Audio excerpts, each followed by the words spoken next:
మన్మోహన్ సింగ్, అద్వానీ అందరూ కాకలు తీరిన రాజకీయ ఉద్దండులే. దేశంలో చక్రం తిప్పిన వాళ్లే. కానీ ఒకే చోట్ల క్యూ లైన్ కట్టి కెమెరాకు ఫోజులిచ్చారు. అరుదైన ఈ ఫోటో సోషల్ మీడియాలో హల్చల్ చేస్తోంది.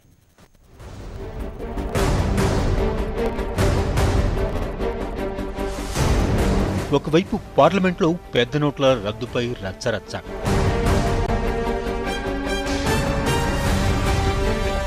మరోవైపు ఏటీఎం, బ్యాంకుల ముందు క్యూ లైన్లు. దేశంలో ఎటు చూసినా ఇవే దృశ్యాలు. ఎవరిని కదిలించినా నోట్ల ముచ్చటే.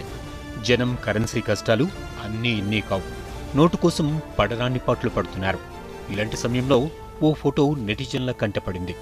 ఇంకేముంది, అరుదైన ఫోటో కనిపిస్తే దానికి క్యాప్షన్లు రాసి కితకితలు పెట్టే వరకు మన నెటిజన్లు ఊరుకోరు కదా. సరిగ్గా ఇదే జరిగింది. భారత ప్రధాని నరేంద్ర మోదీ, మాజీ ప్రధాని మన్మోహన్ సింగ్, బీజేపీ అగ్రనేత అద్వానీ ఇలా ఒకరి వెంట ఒకరు వరుసగా నిలబడిన ఈ ఫోటో సోషల్ మీడియాలో హల్చల్ చేస్తోంది. ముందు స్థానంలో నిలబడిన నరేంద్రుడి గంభీరమైన చూపు, మధ్యలో ఉన్న మన్మోహనుడి మౌనం, ఆ వెనుక ఉన్న అద్వానీపై అందరి చూపులు పడ్డాయి. అంతేకాదు, కేంద్ర హోంమంత్రి రాజ్నాథ్ సింగ్ కూడా కనిపించినట్లుగా దర్శనమిస్తున్నారు.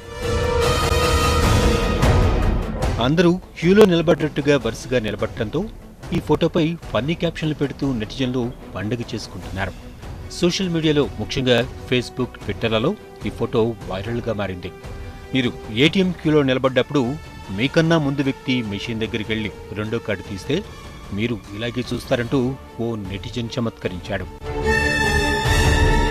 మోదీ కొత్త 2000 నోటు, మన్మోహన్ పాత 1000 నోటు, అద్వానీ పాత 100 నోటు అంటూ మరొకరు సెటైర్లు విసిరారు. ప్రధాని, మాజీ ప్రధాని ఎప్పటికీ ప్రధాని ఆశావహ అభ్యర్థి అంటూ ఇంకొకరు క్యాప్షన్ ఇచ్చారు. కెప్టెన్, మాజీ కెప్టెన్, కోచ్ అంటూ మరొకరు చమత్కరించారు. ఏటీఎంలో డబ్బు కోసం కాదు, జియో సిమ్ కోసం క్యూ కొట్టినట్లు ఉన్నారే అంటూ మరొకరు ట్వీట్ చేశారు. ఎవరు ఏమనుకున్నా కూడా ఈ ఫోటో మాత్రం స్పెషలే.